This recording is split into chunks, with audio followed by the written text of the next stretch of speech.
So we thought the worst with Middle-earth already happened with the Rings of Power and their girl power warrior Galadriel. But unfortunately, all of the feminism seems to be seeping in and poisoning Lord of the Rings, the fandom, Middle-earth, even more. This time with the animation, War of the Rohirrim. This was going to be her saving grace, guys. This was going to be, okay, we have something fun to look forward to.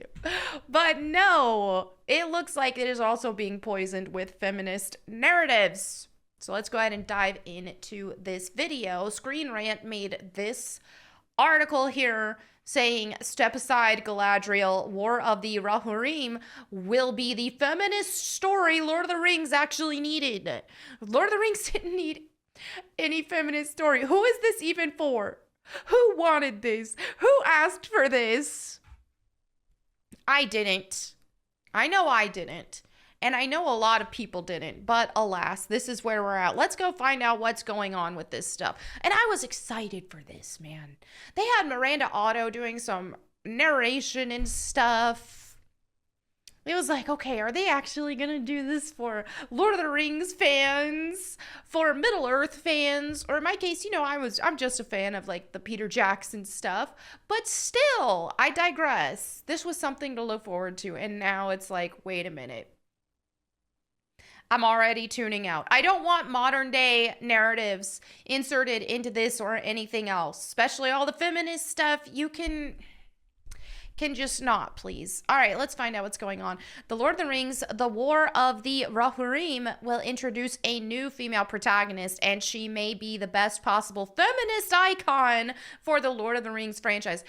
Let's hope that this is just idiots like Screen Rant exaggerating this, please. Okay, let's... I want to have hope. The art actually looks cool. But let's see. First, they say there's a new female protagonist, Hera. She's transforming herself into a feminist story. The franchise, okay, we'll find out. Hera, Helm Hammerhand's daughter, will lead an all-female tribe of warriors in the upcoming anime movie. Okay, why do you need an all-female tribe? Okay. Hera's connection to Éowyn makes her character a perfect continuation of this single strong female presence in Lord of the Rings. Éowyn was cool. We like Éowyn. But why does everything have to be like, oh, this is a feminist icon, this is a feminist that? Why can't these characters just exist in the universe? Why can't you just say, oh, here's a cool character? Why do you have to throw feminist this, feminist that? It's just, here's a cool character. Can you just leave it at that? And stop trying to push some feminist narrative? Because as it stands, and speaking of feminist narratives right now, what is feminism trying to do right now? Allow men in female bathrooms. Allow men to compete against women in sports.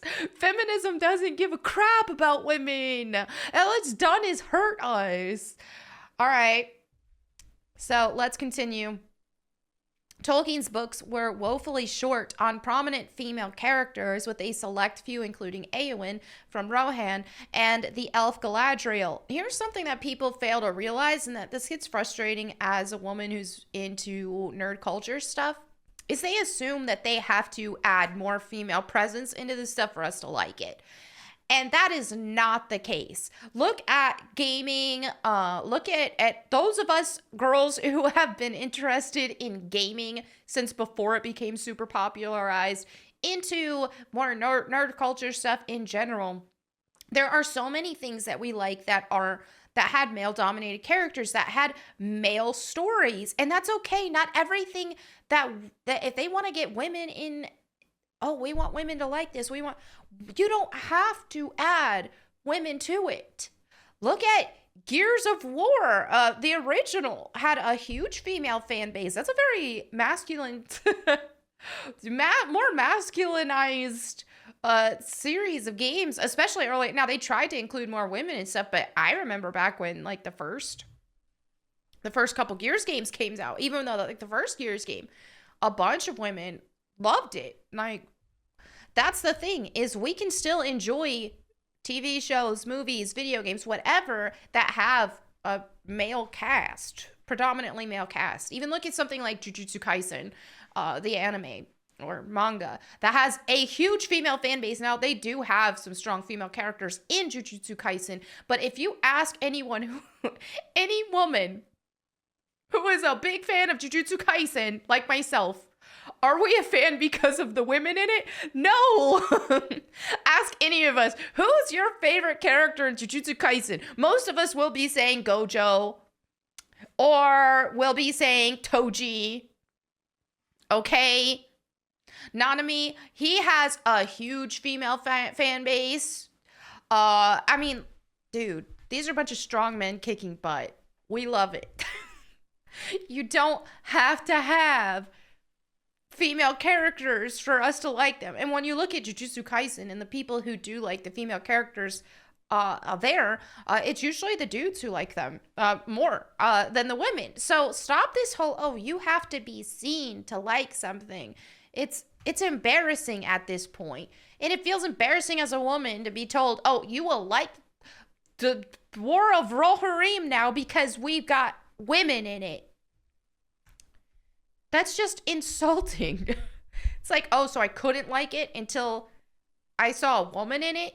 Like, how stupid do you think I am? How stupid do you think women are that we can't enjoy something unless we see ourselves in it?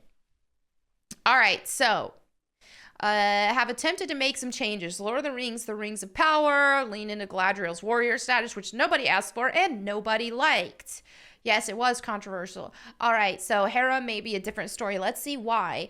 The upcoming anime movie, The Lord of the Rings, The War of the Rohirrim, will be set about 200 years before the events of Frodo's story. Early in the film's production, it was said that it would follow the war between Rohan's Helm Hammerhand and the Dunlendings.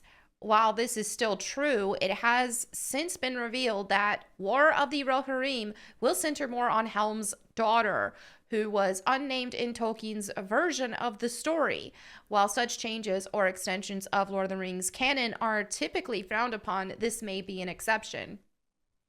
All right, so 20 minutes of War of Rohirrim was screened at an Annecy panel.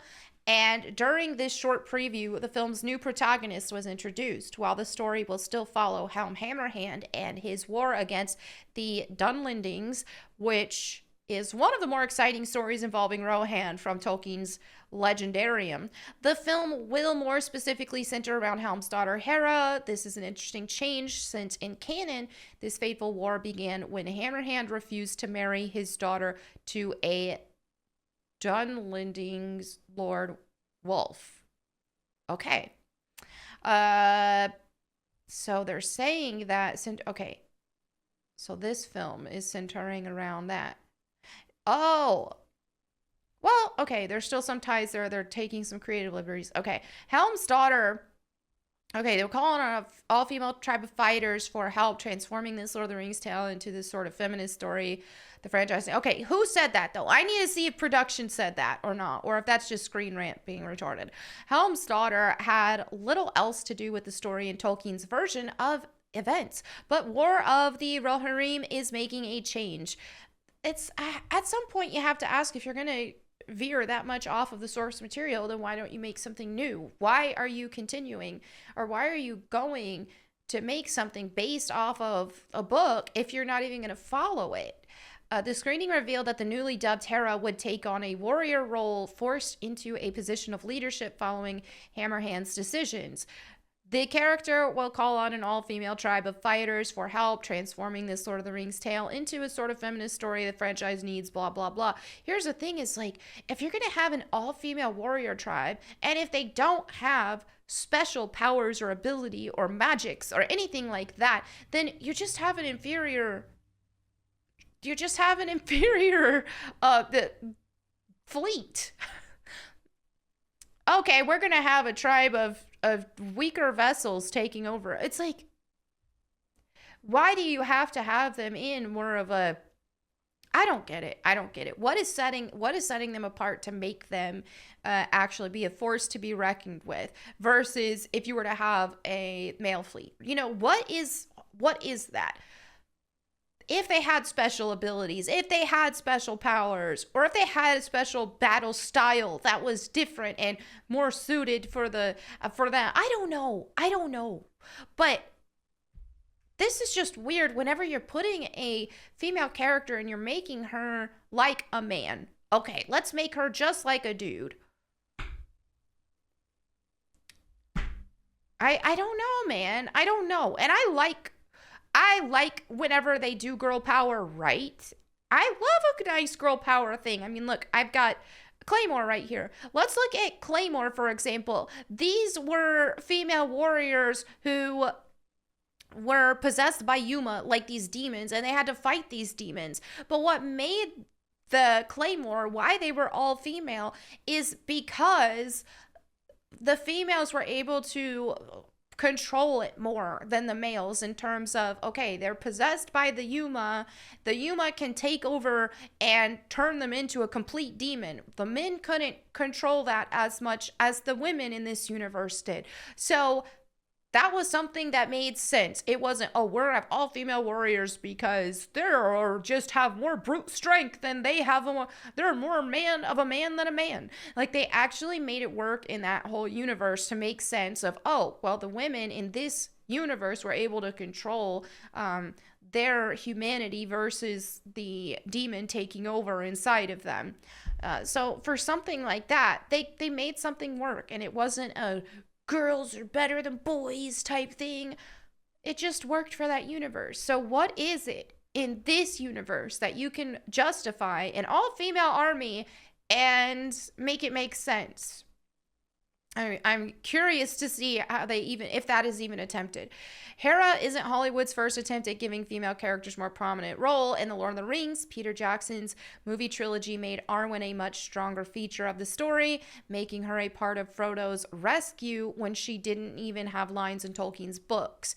Then Prime Video's The Lord of the Rings of Power made Galadriel far more warrior-like, which why?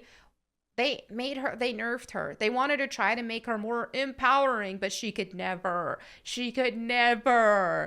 be as powerful as what we've seen in Tolkien's actual Galadriel or Peter Jackson's interpretation of Tolkien's Galadriel.